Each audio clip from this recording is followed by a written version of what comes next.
одоо Мексикийн Чичен Ица буюу Ицагийн цамхаг эртний Майя омгийнхны улс төр соёлын төвөн болсон газар. Чичен Ица хот нь бол манай эртний 7 дугаар зуунд анх боссон гэж түүхчид үздэг юм байна. За тэгвэл туйрыг нь бол хоёр хэсэгт хуваадаг.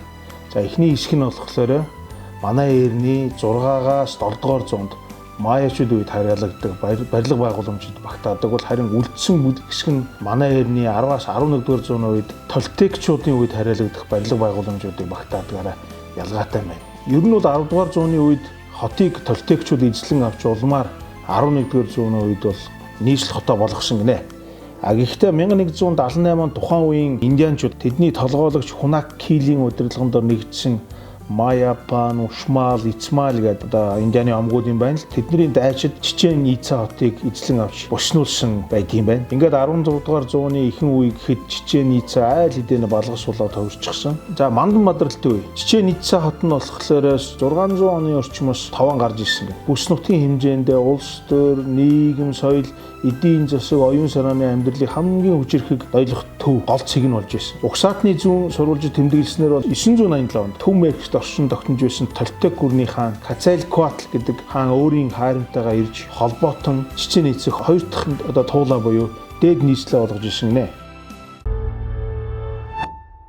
Шашны гол шүтэн өдөд могоо Кукулкан гэдэг сүсэг бишрлийн оргил хүндэтгэлийн түүнд хүнээ дахин л өрөвдөг явдал байж л дээ. За археологчдын хийсэн судалгаагаар бол Чичен Ицагийн эд өвлгийн зүйлс радиокарбон гэдэг шинжилгээ хийгээд үзэхэд бол мөхөл нь бол 1000-аад оны үед болсон байна гэж үздэг юм байна. Өөрөөр хэлбэл хэрвээ 1200-аад оны үед бүх хүмүүс нь хотоо хаяад нүүгээд гинт явцгаас юм бол тэр 1000-аад оноос 1200-аад оны хооронд үндсэндээ хэрхэн юу болсон талаар мэдээлэл айгүй багтаа байдаг юм байна л.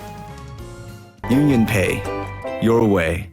1531 онд Испанийн булан ажиллагч Франсиско де Монтехогаар удирдуулсан цэргүүд Чичен Ица хотыг эзлэн авч Испанийн Юкатаны нийслэл хэмээн зарласан юм байна. Гэвч хэдхэн сарын дараа нутгийн иргэд бослог гаргаж Монтехог хөөн зайлуулжээ. Чичен Ицагийн нутаг дэвсгэрт маш олон удаа малталт явуулсан үр дүнд Майя Толтекчүүдийн үеийн архитектурын дараах гайхамшигт байгууламжуудыг илрүүлж гаргаж ирсэн. Энэ үндсэндээ 3 хэсэгт хуваагддаг. Нэгдүгээрх нь Эл Кастело гэж нэрлэдэг байгаа. Ер нь бол Кукулканы сүм. Нөгөө өдөд могоон шүтэнтэй. Нийт 24 м өндөртэй, бүх талдаа 9 өргөн шаттай пирамид сувраг. Орой дээрээ бол сүмтэй. Пирамидын доод хэсэгт нь могоон толгой бүхий баримл байдаг. Хавар намрын өдөр шин тэнцдэг өдрүүдэд буюу нөгөө 3 дугаар сарын 21, 9 дугаар сарын 21-ний өдрүүдэд ойролцоогоор өдрийн 3 цагийн үед нарны туяа пирамидын гол шатны баруун талыг гэрэлтүүлэхэд адил талд 7 гурвалжин бүхий сүүдэр үүсдэг гинэ. Энэ шатны суурдах толгой руугаа мөлхөж байгаа 37 м-ийн урттай могоог санагдуулдаг. За хоёрдугаар нь бөмбөлөгт тоглоомын талбай гэж. Эдгээрийн нэг нь Майячуудын байгуулсан хамгийн том талбай тооцогддог. Уга де Пилота гэдэг гинэ. Тэр талбайн нэг талбайн урт нь болохоор 96.5 бараг үндсэндээ 100 м, өргөн 30 м тоглоомын талбай гэсэн. Энэ нэлээд харгас дүрмтэй. Тухайлбал тоглогчдын хамрыг цоолж аимшигт хэрэгслүүдийг үлгдэг. Тоглоомонд бол хөл гарын айл нийгэмж ашиглаж болохгүй. За тоглолтын дараа бол толгой дээр хожигдсон багийн ахлагчийн толгойг нь авч цусаар газрыг нь мэлаадаг гэх мэтийн аимшигтэй дүр төрхүүд гаргадаг. Хэрвээ та нар санаж явбал Мел Гибснийг найруулсан нэг кинон дээр нэг ийм тоглоомын талбай гардаг шүү дээ. Хүмүүсийн олзлогдсон омгийн нөхдүүдийг амийн хороох шийтгэх зориулттайгаар тэр тоглоомын талбайг хилээд байгаа юм шиг байна. Ариун Синод гэж. Энэ байгальд өөрөө бий болсон 50 орчим метрийн гүнтэй худаг бөгөөд нөгөө тахил дүрэгдэг. Энэ худгийг болохоор үхлийн худаг гэж нэрлэдэг байсан гинэ. За ийм 3 зүйл байна. Энэ 3 зүйлүүдийг бол түүхчид, археологчид малтан гаргаж ирж өнөөдрийн Ацтекуудын соёлын дурсгал болгож үлдээсэн байдаг юм байна. Нийгмийн хариуцлагаар тэргүүлэгч Energy Resource.